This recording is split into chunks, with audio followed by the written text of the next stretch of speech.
नमस्कार दोस्तों।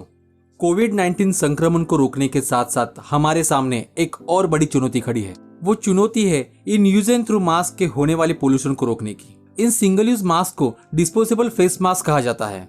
हमारे भारत में हर महीने 129 billion disposable face mask use होते हैं, यानी कि 30 लाख मास्क पर मिनट। ये मास्क प्लास्टिक से बनाए जाते हैं। इनकी वजह से दिन ब दिन हमारे पर्यावरण को ज्यादा हानि पहुंच रही है। ये मास्क यूज करने के बाद लोगों को पता ही नहीं होता कि इन मास्क का करे क्या। कई लोग इसे सड़कों पे फेंक देते हैं और कई लोग कूड़े में या नाली में फेंक देते हैं। इसके बाद अन्य कचरे में शामिल होकर हमारे सफाई कर्मचारियों को इन्फेक्ट करने के चांसेस बढ़ाते हैं। अंत में अन्य कचरे के साथ समंदर में जाकर समंदर को गंदा कर देते हैं। कहते हैं कि हमारे पर्यावरण को हम जो भी देते हैं, हमारा पर्यावरण हमें उसी स्वरूप का फल लौटाता है। कुछ दिन पहले ये पोस्ट काफी वायरल हुई थी। साइक्लोन की वजह से समंदर ने हमें हमारा प्लास्टिक वेस्ट फिर से लौटा दिया था। अब सवाल ये है कि रोजाना यूज होने वाले इन लाखों मास्क के वेस्टेज का करे क्या, इसका सोल्यूशन क्या है। दोस्तों, दुनिया में हर प्रॉब्लम का सोल्यूशन है, बस हमें उसे ढूंढने की जरूरत है। और इसे ढूंढा है गुजरात के एक ऐसे शख्स ने जो इन इस्तेमाल किए गए मास्क से ईंटें बनाते हैं। दुनिया भर में उनकी इस क्रिएटिविटी की काफी तारीफ हो रही है, जिनका नाम है डॉक्टर बिनीश देसाई।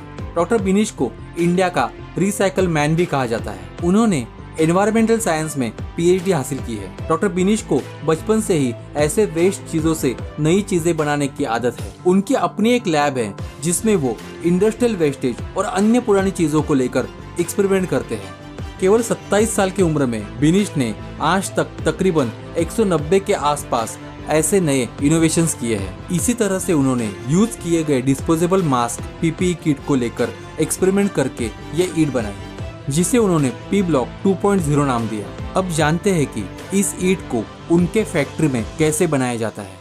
कोरोना में यूज किए गए disposable face mask PPE kit इस तरह के बायोमेडिकल वेस्ट को 72 घंटों के लिए बंद डिब्बे में छोड़ दिया जाता है, ताकि कोई भी वायरस एक्टिव फॉर्म में हो तो वो नष्ट हो जाता है। उसके बाद 52% ये बायोमेडिकल वेस्टेज, 45% पुराने पेपर के टुकड़े और 3% गोंद को मिलाकर उसे एक ईंट के साँचे में डालकर नैसर्गिक हवा में 24 घंटों तक सूखने के लिए छोड़ दिया जाता है और यह ईंट तैयार हो जाती है। यह ईंट फायर प्रूफ और वाटर प्रूफ है और इस ईंट के दाम सामान्य ईंटों से आधे हैं। अब मन में ये सवाल आता है कि ये ईंट मजबूत तो है ना? तो आइए डॉक्टर बिनीश से ही जानते हैं इस ईंट की मजबूती के बारे में। This is my brake and this is the conventional break.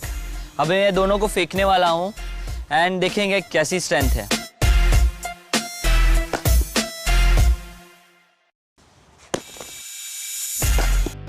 इन ईंटों की सबसे बड़ी बात यह है कि इन ईंटों की वजह से कोरोना में यूज होने वाला फेस मास्क पीपीई किट जैसा कूड़े में जाने वाला बायोमेडिकल वेस्ट कम हो रहा है। और अब तक जो हमारे पर्यावरण को नुकसान पहुंचाते थे वो अब घर बनाने में इस्तेमाल हो रहे हैं। सिर्फ इतना ही नहीं, इको फ्रेंडली प्रोडक्ट बनाने के साथ साथ डॉक्टर बिनीश की इस सोच ने कई ग्रामीण अनस्किल्ड महिलाओं की जिंदगी सुधारने के लिए उन्हें रोजगार प्रदान किया है। दोस्तों, आप भी पर्यावरण के लिए अपना मूल्यवान योगदान दे सकते हैं। अपने आसपास के लोगों को, सोसाइटी के लोगों को ये वीडियो भेजकर उनसे बात करके इन बायोमेडिकल वेस्टेज के लिए अलग डिब्बा बना सकते हो। और नीचे डिस्क्रिप्शन में दिए गए लिंक में जो एड्रेस है उस एड्रेस पर भेज सकते हो। पर इसके साथ आपको लिंक में दिए गए गाइडलाइंस का पालन करना जरूरी है। PPE mask, PP face mask, surgical mask और पीपी किट्स हम लोग एक्सेप्ट करते हैं, इंक्लूडिंग N95 मास्क। ध्यान रखिए कि उसमें कोई भी प्रकार के ब्लड स्टेन्स ना हो। जो शू कवर्स बेच रहे हो उसमें मिट्टी ना लगी हुई हो, वो भी आप ध्यान रखें। काफी बार क्या होता है कि काफी लोग जो पीपी किट्स और फेस मास्क होते हैं वो रेगुलर कचरे के साथ वो लोग मिक्स कर देते हैं। तो जब हमारे पास आते हैं तो उसमें से ही निकाल के जो कंटामिनेट हुआ होता है वही हमको भेज देते हैं। तो कृपया करके आप वो ना भेजें।